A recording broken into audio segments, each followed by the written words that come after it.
Halo semuanya, selamat datang di video presentasi digital saya. Hari ini saya akan membahas sebuah isu yang sangat penting dalam dunia jurnalistik, yaitu teror terhadap media. Kasus terbaru yang menjadi sorotan adalah pengiriman kepala babi dan bangkai tikus ke kantor Tempo. Isu ini bukan sekadar tindakan kriminal biasa, tetapi merupakan bentuk ancaman terhadap kebebasan pers yang seharusnya dijunjung tinggi dalam sebuah negara demokratis. Melalui video ini, kita akan membahas secara rinci kronologi kejadian, makna simbolis dari teror ini, reaksi dari berbagai pihak, dampaknya, serta langkah-langkah yang seharusnya diambil agar kasus ini segera terungkap dan tidak terulang lagi di masa depan.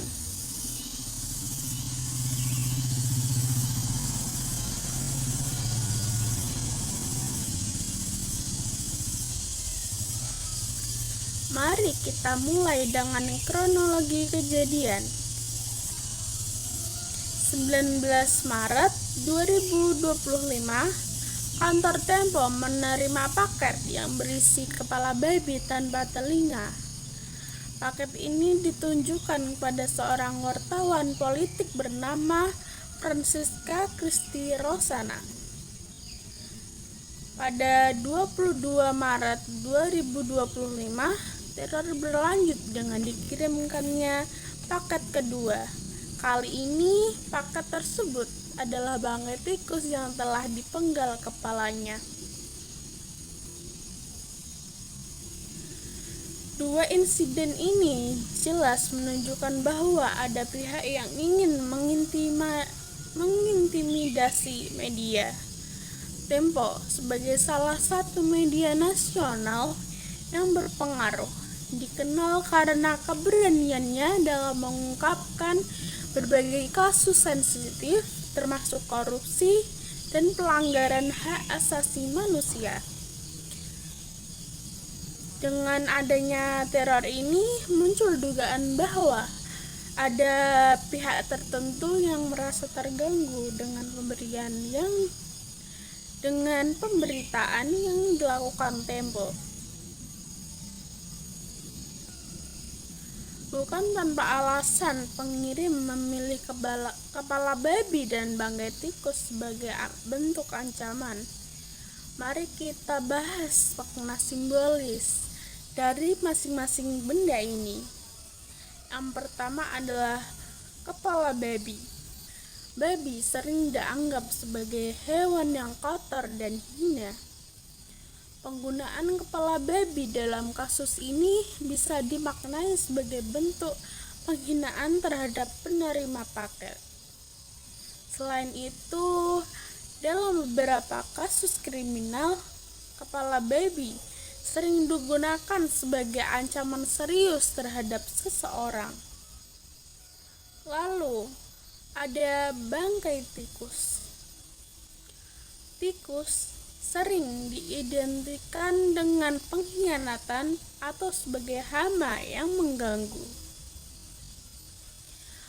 Mengirim bangkai tikus tanpa kepala bisa menjadi simbol ancaman terhadap seseorang yang dianggap mengganggu pihak tertentu.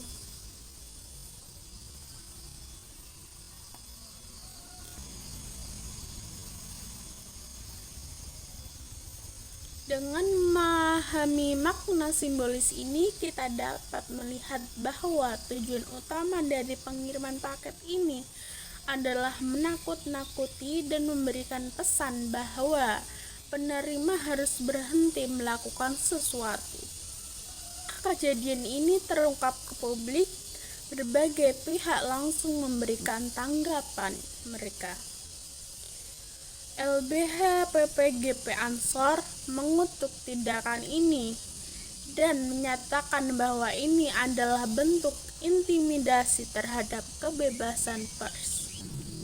LBH PPGP Ansor juga mendesak kepolisian agar segera melakukan investigasi mendalam. Wakil Menteri Ketenagakerjaan Immanuel Ebenezer mengusulkan penggunaan teknologi pengenalan wajah untuk melacak dan menangkap pelaku. Kejadian ini tidak boleh dibiarkan karena berbahaya bagi demokrasi. Pihak kepolisian juga mengonfirmasi bahwa laporan sudah diterima dan proses penyelidikan sedang berlangsung.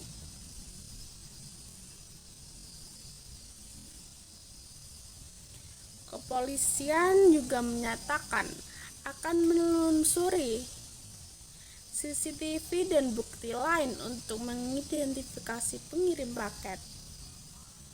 Reaksi dari berbagai pihak ini menunjukkan bahwa isu ini bukan sekadar masalah pribadi, tapi telah menjadi perhatian nasional.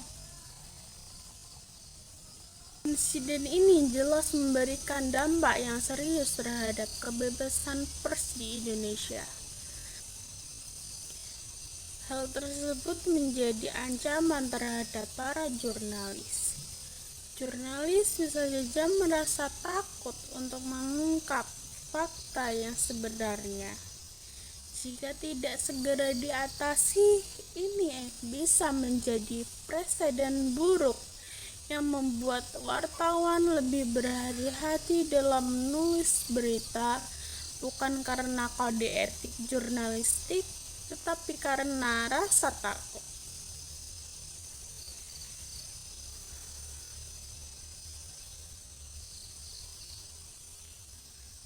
Kebebasan pers adalah pilar penting dalam demokrasi.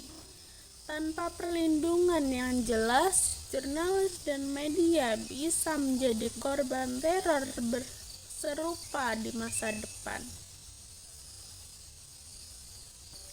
Apa saja sih yang harus dilakukan agar kejadian serupa tidak terulang? Yang pertama, polisi harus segera mengusut kasus ini dan menangkap pelaku. Identifikasi CCTV, jejak pengiriman paket, dan teknologi forensik digital bisa sangat membantu. Lalu, perlindungan bagi jurnalis harus diperkuat.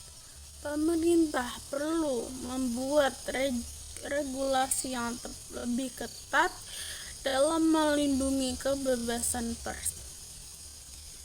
Media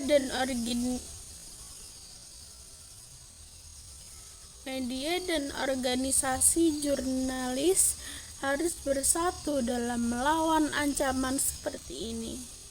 Masyarakat juga harus berperan dalam mendukung kebebasan pers. Jangan biarkan teror ini berlalu begitu saja. Masyarakat harus mendukung jurnalis dalam menyampaikan berita yang benar.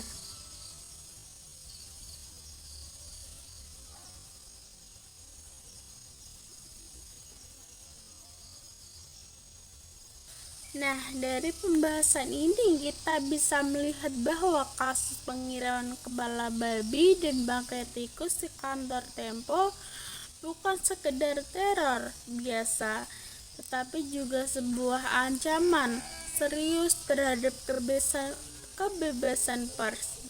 Jika kejadian ini tidak ditindak dengan tegas, maka bukan tidak mungkin lagi akan ada jurnalis lain yang mengalami hal serupa, bahkan